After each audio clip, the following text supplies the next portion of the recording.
Well, hello, everybody out there on the internet, and welcome to the first edition of the VOG Roundtable for September the 16th of 2020. Today, we're going to discuss the PlayStation event from today, announcing the price and the date, and showing some more games. We're going to taste of a few things to come there.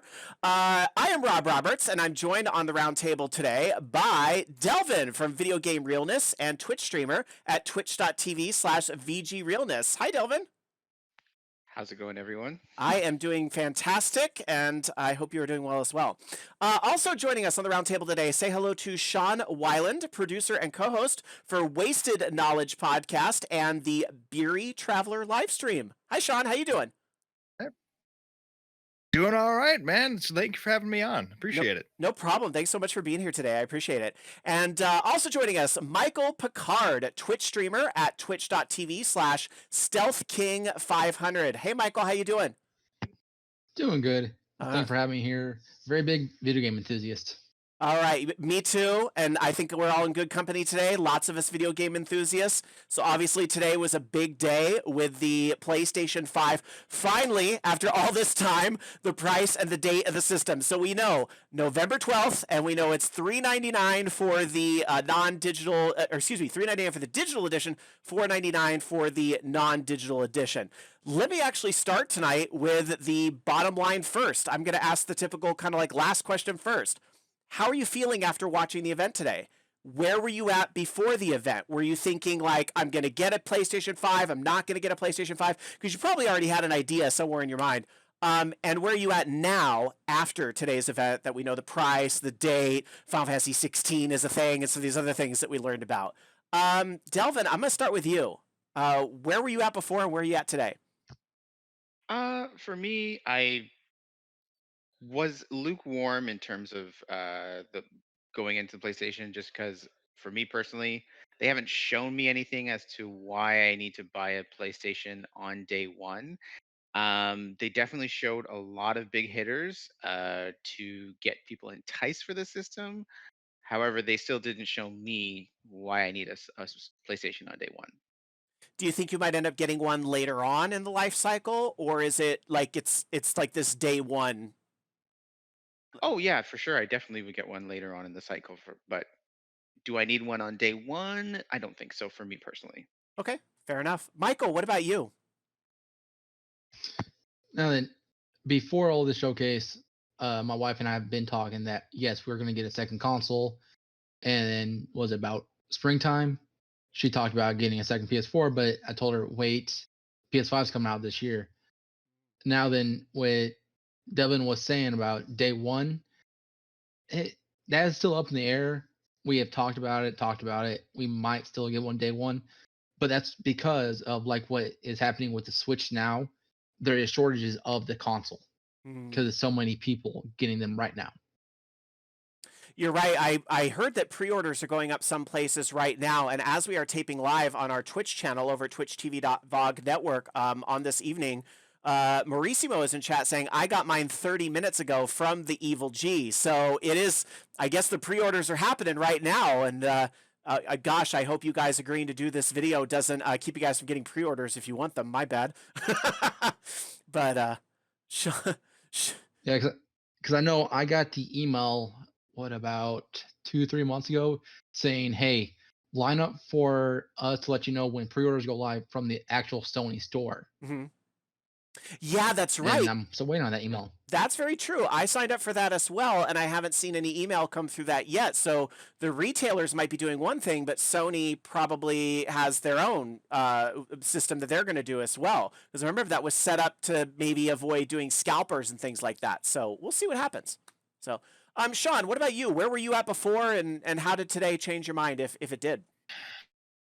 So before I was like 90% on board. Yes, PlayStation 5. I mentioned pre-show. I love all consoles, but PlayStation is certainly hold a special place in my heart. They're generally my default. It's the first system of every generation that I get. Then normally I'll get Xbox or Nintendo second, and then the third one. I don't know if it was the lack of a crowd, the fact that the videos were pre-recorded, but I was less excited after watching the video today. Oh. It it was tough. It was the one of my favorite parts was the fact the Fortnite video was so short. I was like, okay, good, because we all know what you're doing. Thank you for keeping it to 15 seconds. And they were out. I, now I'm like, I'm kind of in line with maybe you don't need to get it day one, or maybe if there's a sale, like December, like month 2. I don't think there's gonna be a sale that soon, but Probably not. You can always cross your fingers, your toes, but yeah. That Okay. might be I a still I still want it, but I'm a little less amped, and we can get into that. But just feeling wise, initially, I'm not as excited. You bring up a very good point, though, is that there's a difference between I want it and I'm going to spend $500 or $400 on it, plus tax, plus any possible accessories and all that. I think there's a big difference between those two things. You can still be enthusiastic about PlayStation, but kind of realize, I might not have it in the budget this year. So, yeah. I do like that there's a $400 version. I'm when I saw that, and especially since I think I physically own 6 PlayStation titles. Everything else has been downloaded, like PlayStation 4. Like, okay, well, maybe, because I don't know what else they're gonna do with that drive that any of the other ones can't do, or one of my desktops can't do. So yeah, I'm a little more on board with the no drive $100 less version. Okay, fair enough. And I think for me personally, I'm a little bit kind of what Delvin said at the beginning, is that as much as I did enjoy a lot of what was shown today, I'm not sure I was convinced that I need to drop the money day one, especially with this year being everything that this year is, with a new Xbox coming out as well, potentially a new Switch early next year. I'm not sure I was convinced to do it day one, but I have to get one eventually. I mean, if you guys don't already know, I am the biggest fanboy for Final Fantasy. And so the fact that the PlayStation is getting Final Fantasy 16, and we'll talk about that later. The fact that they're getting it and it's somewhat a console exclusive. Yes, it's on PC too, but that's one of those things where it's like I gotta play it on console, and so I'll get one by then. But I feel like I've probably got like 3 or 4 years before that game comes out, right? It's gonna be a little bit, but it definitely goes to show, I think, too, that everybody's situation is different. Because Michael, you were kind of talking about how you were looking at it as also kind of like another device for your house. And I feel like I'm hearing this from a lot of people, is that it's not just necessarily about I want PlayStation or I want Microsoft, but it's about, does it fit into the configuration of my house right now? Does it fit into what we need for a second player or anything like that? So anyway.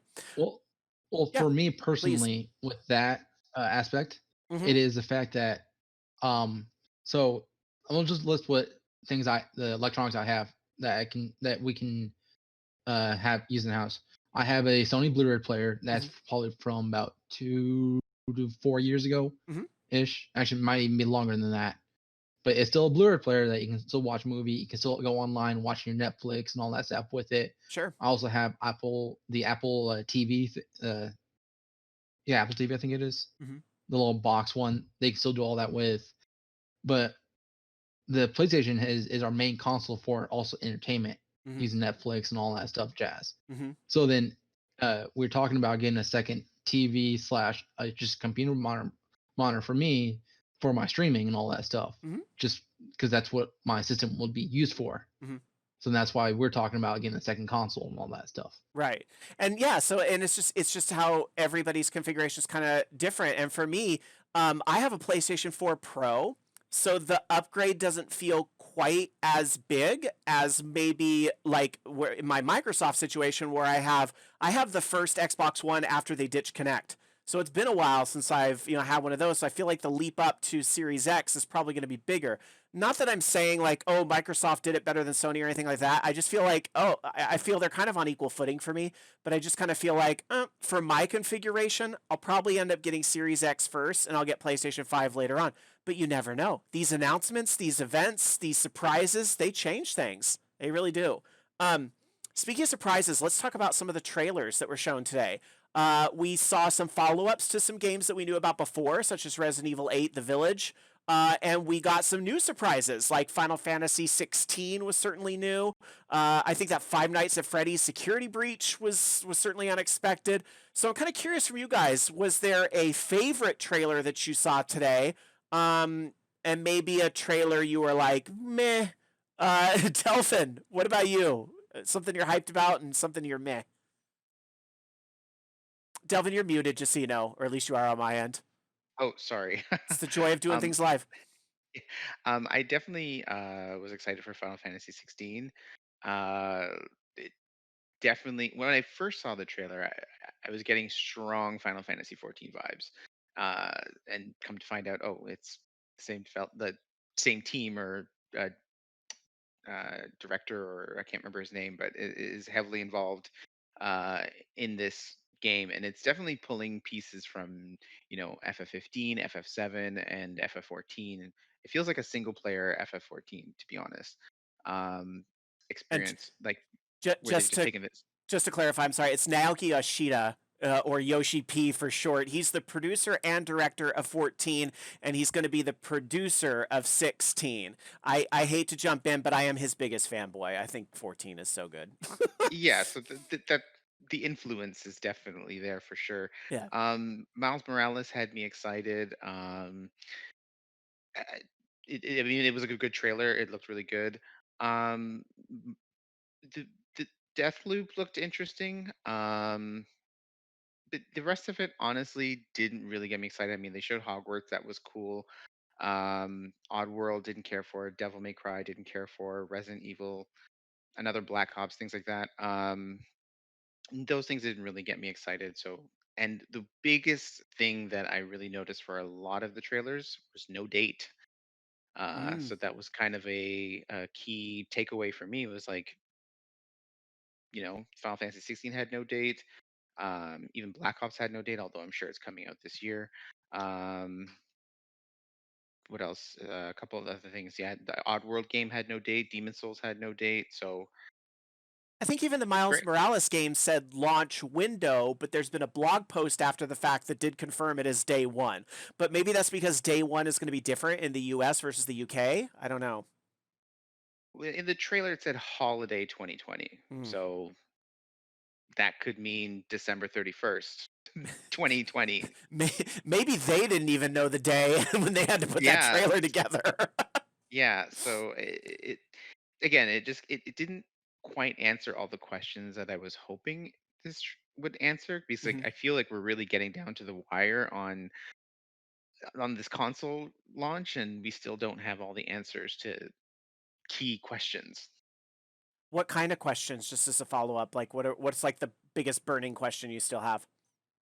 I mean, they showed Ratchet and Clank. When's that coming out? Mm. There was a whole bunch of games they showed in the previous trailer, like Horizon Zero Dawn. When's that coming out? You You're showed right. FF6. They They showed FF16. That's great.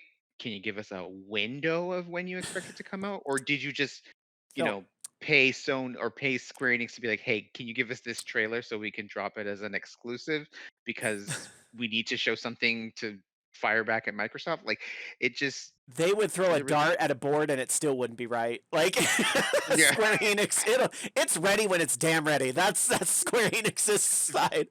100% true, but a window would have been nice. Yeah, a target, a goal. Yeah, That's something you're striving for in your life. right. Absolutely.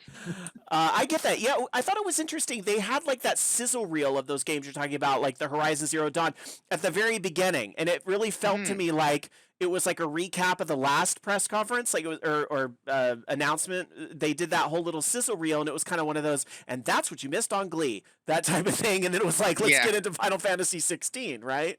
So it's yeah. interesting. Sean, what about you? Did you have like a favorite and maybe a not so favorite, Uh, or?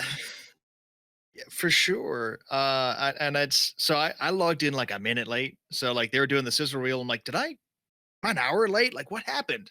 It was, and I realize I'm avoiding the question slightly. But I'll get to You're it. fine. But that was so corporate.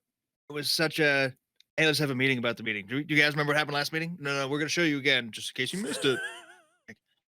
No, I know. I can literally watch this anytime I want. Just I panicked. I actually opened a separate YouTube window. I'm like, am I on the right channel? Is it? Okay, no, this is it. Okay. For what it's worth, last time I seem to recall they started with a Grand Theft Auto 5 thing, and it was like this is next gen, the game from last gen. So maybe they do that for the tardy people, Sean, like you. I don't know. Well, and in that case, thank you. But I do know from having to do a lot of research in this for my master's degree, and then having gotten to work in the industry a bit, it's really hard to nail down launch windows, especially when you're not even sure. You're like, okay, the console, it does say it's coming out then, but something could always happen, and there might be last minute spec changes. So then you have to respec the code in your game to match the change on the console. And and then now that you have online play, how the servers are working, communication between that, like it is. I mean, the window that you might be asking for could be like a church stained glass window. You'd be like, sometime in 2021. so it is hard to predict, and even harder now that the industry is getting more flack for crunch and burning out their employees. That they're like, I think they're trying to be a little, at least outwardly, a little more cautious with saying we'll get it November 23rd. Q2, Q4, Q whatever. So that being said, some of the games that actually I'm kind of with Delvin on this. The Death Loop looked pretty cool. It really was kind of a recap of, hey, all those franchises you like, those are coming back. Cool. And it was weird watching all that and then saying, oh, plus the PlayStation Plus Classic Collection. Like, isn't that what I just watched 20 minutes of? Was you being like, remember all the classics you like? We're doing those again, which is fine. And I also love Final Fantasy. The reason I gravitated towards PlayStation growing up was that they had the most JRPGs in general. So I'm excited for that, but I want to see something new with a new system. Like, I want to see, like, how are you innovating? How are you bringing in different perspectives or voices or styles of play? So Deathloop, and even it doesn't really look like my style. Like, I'm not a huge first-person shooter person. I play some, but that was probably the most innovative visually and somewhat gameplay style that I saw. I actually made notes because I was worried about what you're going to ask. When that Five Nights at Freddy's started, I kind of thought it was going to be like a weird version of Portal, because they didn't say what the name was. I'm like, is this like a horror Portal thing going on? That's the vibe I'm getting. I got a Portal vibe too, but do you know where my mind went right after that? I thought it might be a BioShock. I thought it might have been a BioShock game. And I was ready to be like, ooh, this is a good... And it wasn't that. But I think the Five Nights at Freddy's is still interesting. It's especially with it being on console, and I think it's more known as a mobile and PC thing. Oh, that's true. Yeah. And then like Demon Souls, actually for the first, until they said the name of it, I was like, are they remaking Dungeon Keep? This would be amazing. Wasn't that? Which that's going back into the way like Windows 95 days of dungeon crawlers, but that's what I thought it was. Harry Potter was the only other thing that I was like, I could probably play that. Like, that's something that I'm sure I'll spend some time in, because that's squee childhood, I want to be a wizard, Harry. I think a lot of people have been waiting for that Harry Potter game. And granted, I know there's a lot of controversy online and all that, and it's understandable. But the game obviously has a team of hundreds of people working on it and have for quite some time. And so there's people that are really looking forward to that title and seeing what comes of that. So yeah. Michael, I certainly want to get your thoughts. What was a game that got you really jazzed, and maybe something you were like, maybe not this time? Well, obviously, pretty much everyone's biggest takeaway, Final Fantasy 16. Beautiful gameplay for it they showed. I didn't like that before the beginning. It was like, this was captured on a PC for the PS5 experience. But if it's still in development, it's understandable like that. Like, come on. It was they got something out at least. It was a weird disclaimer, wasn't it? Like, I guess they were afraid of the internet figuring it out and then tearing them apart. I don't know what that was about. I feel like there's been lots of things that have been captured on PC, but they didn't say it. But it's like, I don't know. It was a little weird. It was a little weird. Yeah, but then after that, it was like every other footage was all on the PS5.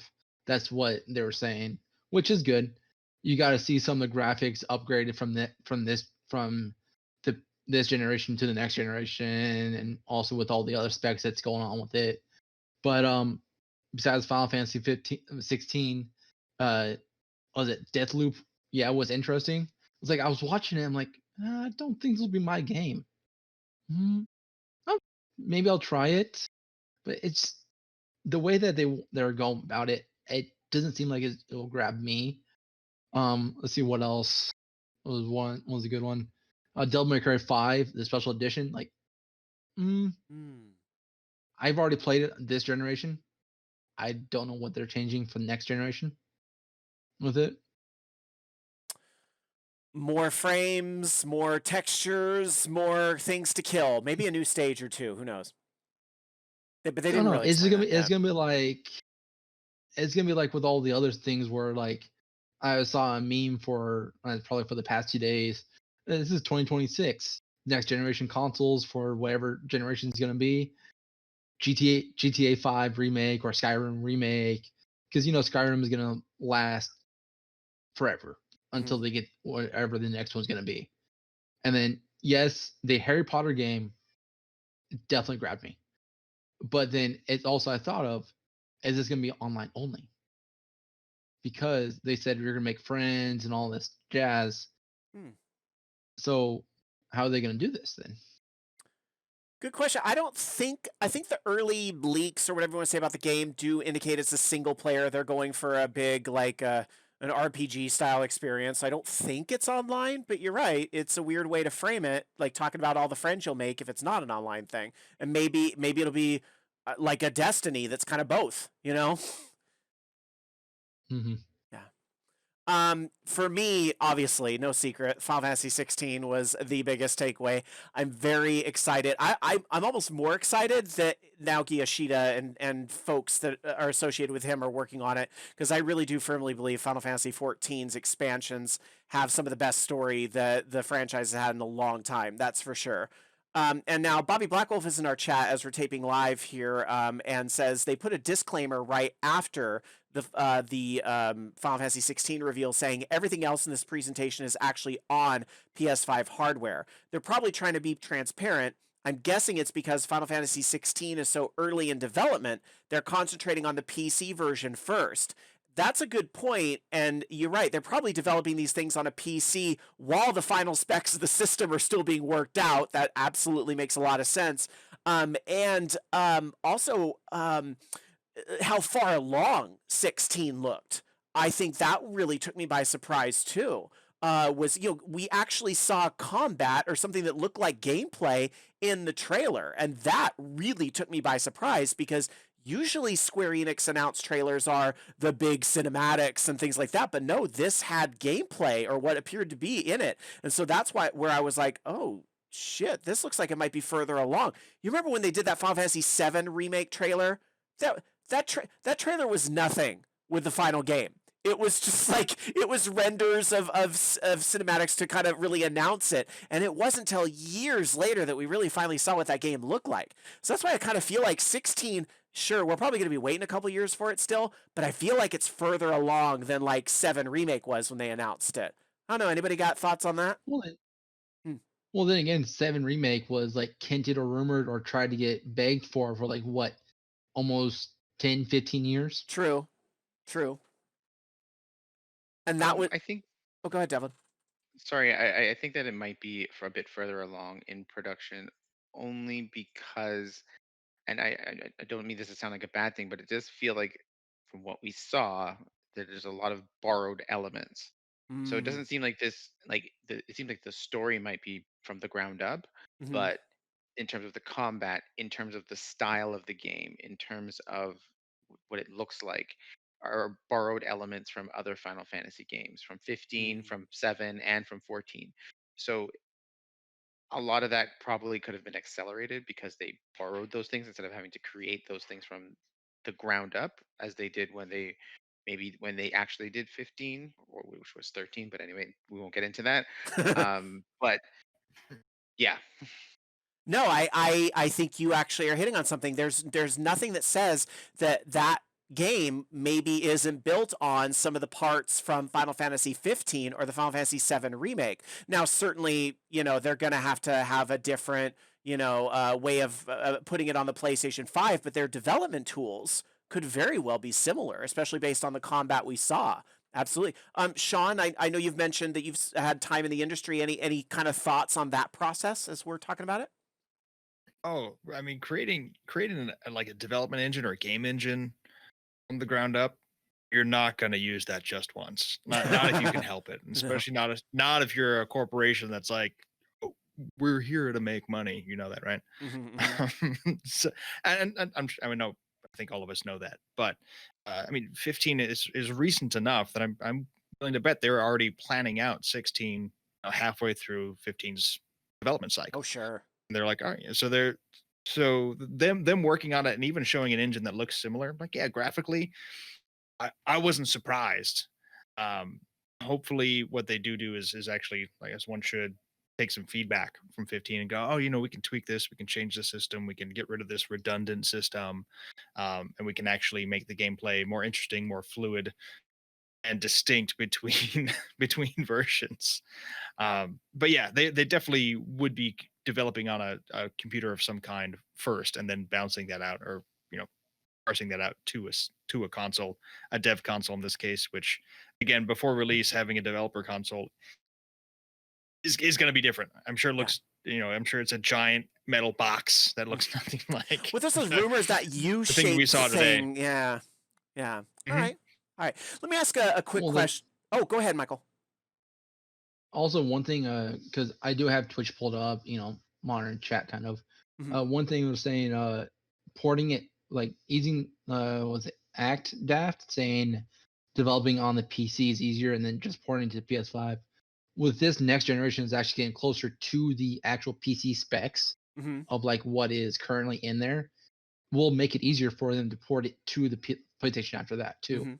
so they can have that big size, like because PC you got near infinite playroom, near infinite. You got almost everything you can do imagine to play with it. When you go down to consoles, you're starting to get more restrictive. Very important Yeah. because some games, don't always survive that. Like I remember when they announced Final Fantasy 14, and I'm talking about the first version that was very flawed. That was supposed to be a PC and a PlayStation 3 title, and that original version 1.0, it never saw the light of day on PlayStation 3. The Realm Reborn did, but the original version never did because they couldn't do it. Like it just ended up because they were putting 1,000 polygons in a freaking plant jar. They weren't able to parse that down for PlayStation 3. It just didn't work. So, all right, let me move on to the next question just so we don't take too long of your time tonight. I want to talk about now, I don't like to do the whole Microsoft versus Sony thing because I'm all about all gamers and let's love all the developers and all the consoles and talk about the pros and the cons, yes, but I like to embrace everything. But no secret, Microsoft's also launching a console this year. They had to show their hand early. We kind of saw a stalemate between Microsoft and Sony about the prize the date. Microsoft got it forced because of the leak. So now some might argue it maybe wasn't a leak, but we'll leave that for another time. Let me ask this though. If Microsoft now does their own showcase, because they haven't done one, I mean, they did one early on, but the price and everything, that came out because of a leak. So if Microsoft does their own showcase in the next couple of weeks, how do you think they can answer what Sony showed today? Just some quick thoughts on this. Delvin, how does Microsoft answer Sony in a theoretical later this month conference? I think that overall, I think I've mentioned this before. I think that both consoles should be delayed because I don't think Mm. both systems are ready. That's just my opinion. And Microsoft had the ace in the hole, and it got delayed. Um, Halo getting delayed is a huge setback for Microsoft, in my opinion, because it was the belle of the ball for the launch of Xbox, and with that not there, their launch is also fairly lackluster. And I've been actually fairly pro Xbox this cycle because I've been very on board with like Game Pass and you know what they're going for with the system continuity, being able to play new games on your old system and things like that, kind of moving with the cell phone generation and just kind of evolving console more into the PC space, which I think is something necessary. I think we need to break out of the console generation loop. But anyway, but in terms of their launch and what they could show in a showcase, I mean, they would kind of just have to do what Sony did and show what's coming in 2021 for Q1, Q2, and beyond. And you know, I believe that when Microsoft showed their price on the 299 system, Sony got a little scared and probably paid some money to Square Enix to say, "Hey, can you give us a trailer, please? And can you also not put it on Xbox for at least a long time?" And I think that was kind of their answer to that 299 console, which we'll get to later. But um, they would need to counter with something else that's like Xbox exclusive, not on uh, PlayStation. And just for the record, Final Fantasy 16 isn't going to be exclusive on PlayStation forever. Like No, and it, actually, the trailer on the Final Fantasy YouTube has a different ending where it says it's like and I'm sorry, I have to paraphrase, but it says something like it's exclusive for a limited time. So it yeah, didn't quite have that same message as Sony's event. yeah, it's going to cut like a company like Sean, you were saying, wants to make money. They're not, if Microsoft is selling lots of consoles, they're not going to go to Sony and be like, well, we're just going to keep it here. No, they're going to port it to whoever is selling a lot of consoles. Let Plain me and simple. Sean, I want to give you a chance to respond to that, but I also want to read what the chat is saying because the chat is needling Delvin a little bit on the why is the hardware not ready and so forth. But then Act Deft kind of, and I think you and I are of a similar mindset with this, Delvin, because Act Deft says what I think succinctly says it for me. I think the consoles are ready. The games aren't. Oh, absolutely. The consoles are ready. I mean, the hardware's probably been ready since the beginning of the year. Mm-hmm. But if the games aren't ready, Yeah, what no, am I buying it for? I got if the system is only as good as the games that are on it, absolutely. But at least on Microsoft's side, that I didn't see from Sony, Microsoft has the whole we're going to enhance the old games. Sony is saying we're going to play the old games, but Microsoft's going so far as to say they're going to enhance it. And that's one thing I kind of think for me to answer this question, that would be where I would want to see them kind of enhance. Like show a little more of that because that's really what you're delivering day one. So anyway, Sean, I'm sorry because I know you wanted to jump in there, and I cut you off. So please. And my mind started going down a different rabbit hole. But as give everyone homework because I think I'm allowed to. Sure. There's a book from the PS3 Xbox that'd be 360 race called the Race for a New Game Machine. Mm-hmm. It's a little old now, but it's written by the gentleman that headed the teams that made the chips for both consoles at IBM. And it is a wonderfully insightful breakdown of the process of how it went that both Microsoft and Sony approached this one other company to make them each a processor for their consoles, and what it's like to go through that process. I doubt these things are ready at the beginning of the year, just because there's so many changes, there's so many requests, there's deadlines, and one change can affect your deadlines downstream and a development process so much that I'm sure these guys are like even right now just tearing hair out and freaking out, being like, wait, we have to do what?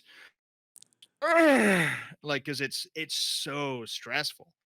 And I already forgot the original question. That's how does Microsoft what do I respond to feel all like? this? Yeah. Microsoft. And I'm sorry. I think I said your name wrong. Is it Devlin or Delvin? It's Delvin.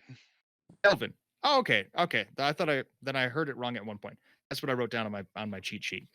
So I think Delvin had it right. Is they need to be specific. Like if they can do anything to outmatch Sony at this point, it's to say this is exactly what we're doing. These are when things are coming out, even if it's a window. But if any extra specificity they can give is just a step up against Sony. Also announce some other special titles. I know I was watching the chat during the live stream today, and people were Grand Theft Auto, Grand Theft Auto, Grand Theft Auto. But if Microsoft can be like, hey, we're gonna have Grand Theft Auto March 2020 or 2021.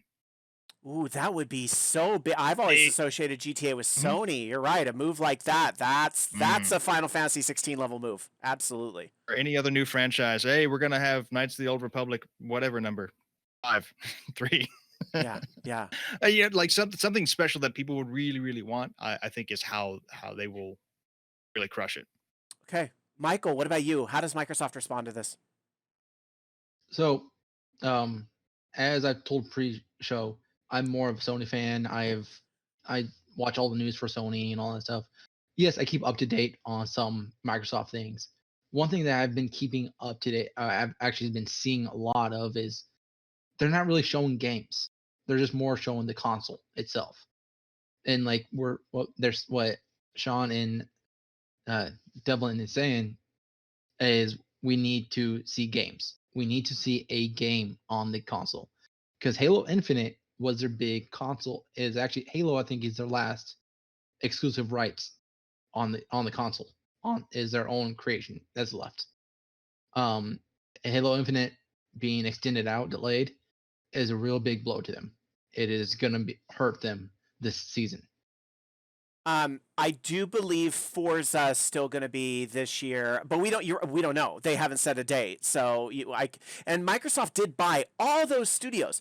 So we know they have plans to make exclusive games, and we know some of them. We got that in the first, but we don't necessarily know when. We know a Fables remake's coming out. We don't know when, and some of these things. So I do also kind of tend to agree with the thought that, more specifics are probably going to be a really good thing for Microsoft, putting that out on the table. Anyway, let me move on and ask quickly about the PlayStation Plus collection, because that was kind of another out of left field surprise. What did you think about the PlayStation Plus collection?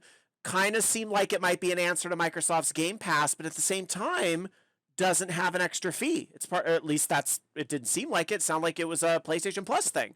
I'll go the other way. Michael, what did you think of the PlayStation Plus collection? Okay, so for about 10 of the games I saw in the collection right now, I already own them. Of course, I own them on the physical disc. Mm-hmm. But seeing them on the next gen, yeah, I wouldn't mind playing them again and going through the stories again. And then for one thing I'm going to hit on, God of War, seen on the PlayStation Plus collection, is going to be a wonderful thing to play again when they, at the end of the showcase, they said Ragnarok for 2021. Mm-hmm. Now, may that make it pushed again? Don't know. But it is going to be fun to have the games that I was not able to play on it that way. All right. Sean, what about you? What did you think of PlayStation Plus collection? So I guess if it's part of the PlayStation Plus subscription already, cool. I mean, at least I know I'll have some games that will play on the console when I get it. Like that was basically my feeling. I had that. I think I wrote PlayStation collection or Plus collection. Yep. Okay, cool. Like I'm glad they should do that. I know that's been a stumbling block for them for a long time, is how do we get our classic games onto the console? Well, what if we did this? Or what if we did a classic pack? Or what if we did downloads? So it's good that they're doing that. And I assume that means they're going to have access to a whole library. But you already brought it up, is, well, how much is that actually going to cost? Is there a rental fee? Is there some sort of, I don't know, it's some other exclusive thing? If it comes down to its basic subscription, it's not too complicated, it's not too costly. What I hope in my heart of hearts is they figure out a way to to make games look better, or even fix any bugs, add extra content, or add just some sort of extras. Because there are a few games that I would go back and play, but the rest of the time I don't think it would be all that much of a value add for me. Okay. And Delvin, what are your thoughts on PS Plus collection? I think it's Sony's half attempt at an answer to Game Pass. When you compare Game Pass to, just a hand, I don't want to say a handful, like there was maybe like 20 games that you're able to go back and play. And don't get me wrong, these are 20 very great games. Um, I think they could have taken it one step further to say these 20 great games are available and more are coming, or these 20 great games are available and they work better, or they play better, the faster, even faster loading, whatever. They could have said something than just saying, here are these 20 games that you may have already played and now you have access to them. I mean, don't get me wrong, it's a super great thing. And the fact that it's included in your PlayStation Plus subscription, you don't have to pay anything extra, fantastic. However, if that's their attempt at counteracting Game Pass, it's not up. It doesn't come close to catching up with what Game Pass is offering, because Game Pass is offering you new games. Plus, they just added EA onto that. You know, Game Pass is offering you all of Microsoft's um, releases from all their studios that they bought day one. It's not an equal pairing, and it, it's an attempt. It's great. I think it gives extra added value to someone buying a PS5 who may not have had a PS4 and or may not have played all those games on PS4s. So it kind of fills in the gap until more releases start coming in 2021. Because let's be honest, 2020 it's going to be a little dry in terms of games. So they're saying, hey, sign up for PlayStation Plus and go play all these things that you may not have played before. So again, it's a half attempt. It's good. It could be better. Okay. Yeah, and I'm kind of like, it's going to be interesting to see what this does to maybe like force Microsoft's hand on maybe just bundling gold in with Game Pass, as I've been talking about for forever.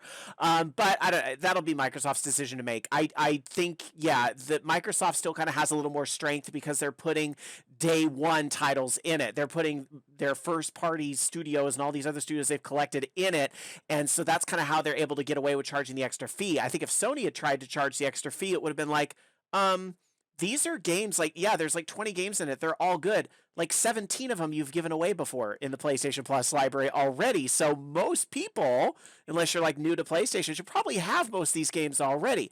But I like that Sony has instead gone that route of, okay, it's almost like they're going to unlock the vault of these games that you could only get for a certain amount of time. And now it's like they're going to take away some of those time limits on some PlayStation Plus games. I know the way I'm talking through it probably overcomplicates it, but I feel like it goes to show why it's a really good idea Sony didn't decide to charge an extra fee for it, but still kind of gives an added value to PlayStation Plus, because there probably were some things you missed the first time around, and there's some things in there like Days Gone I don't think have been a PlayStation Plus giveaway yet.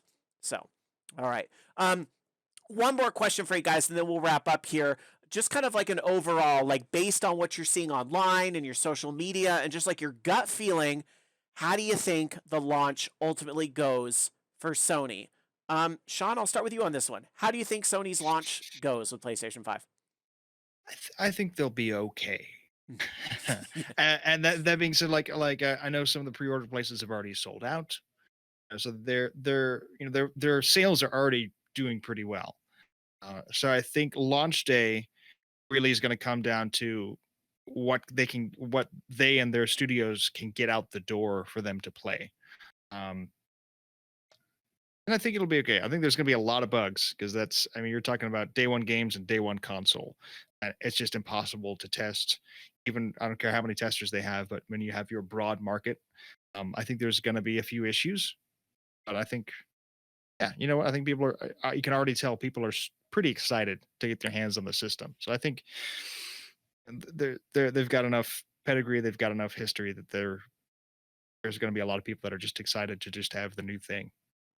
That's probably very true. Just some people want to have the new thing.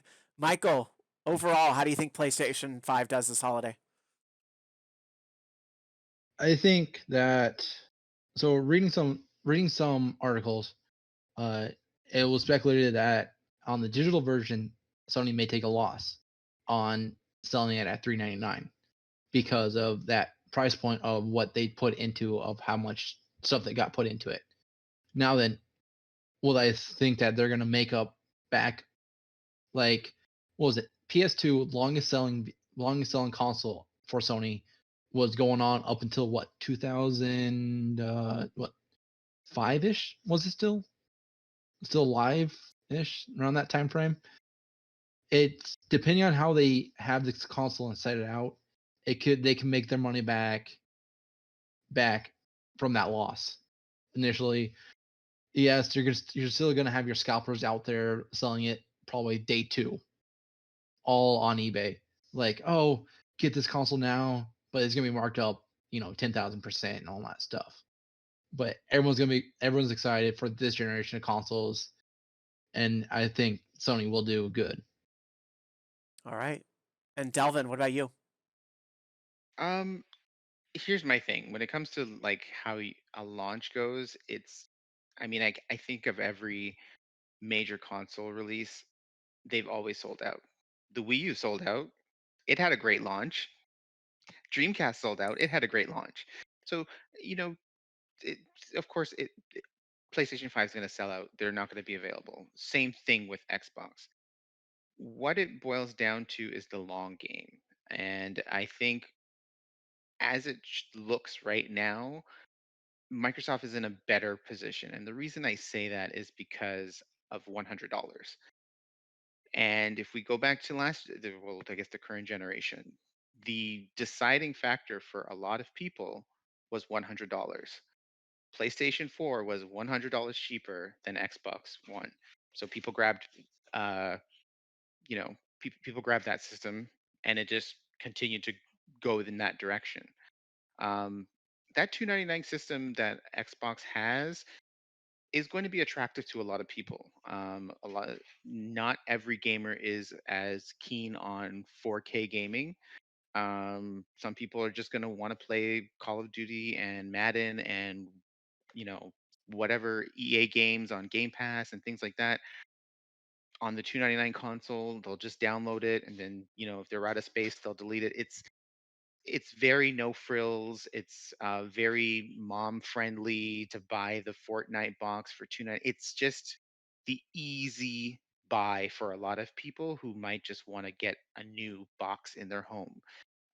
So over time, that's gonna really start to add up in sales for Microsoft. And generally speaking, third parties always go to whoever has the most sales.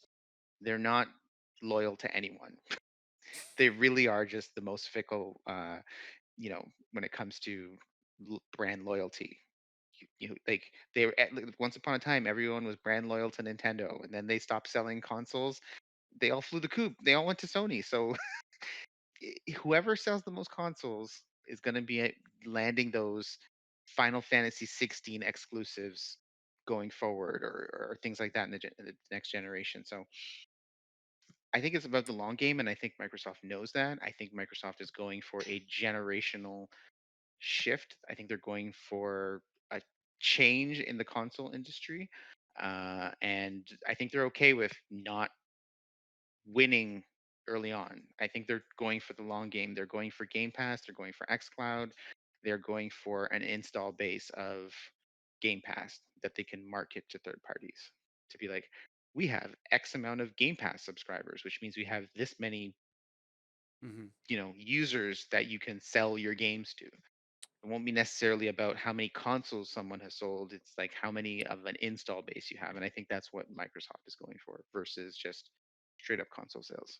Okay, very interesting perspective. And yeah, for me on PlayStation, I don't think it can be as bad as PlayStation 3's launch was, which I don't even think really was that bad, despite the fact that PS3 got torn apart online. I think PlayStation 5 is going to be just fine. I think the long game will be fine for them, but I think there's a lot of stuff I definitely agree with what you said there, Delvin, especially when you consider Microsoft's PC strategy, where it's like install base versus the actual like consoles.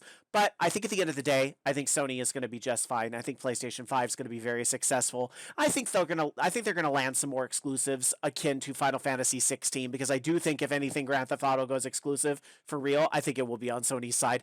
And there's going to be more fun stuff like that. So, but we'll see. We got a long 10 years ahead of us for this console generation plus. All right. Anyhow, that is about going to do it for today's roundtable, but I want to make sure all our guests have an opportunity to let you know where to continue to follow them online. Delvin, where can we follow you online if we want to hear more from you?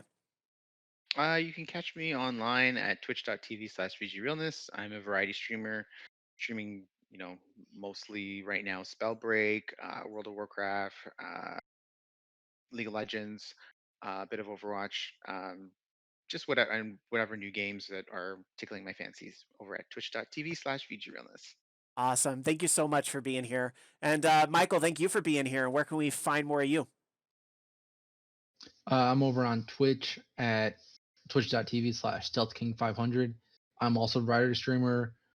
Currently, my playlist right now is Neo, which is a PlayStation exclusive for PS4.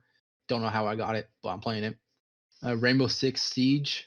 I've got back into that. I've done some Spellbreak, and I'm also going off on Marvel's Spider-Man. Nice, good lineup. Thanks again for being here. And Sean, how about you? Where can we find more of you online?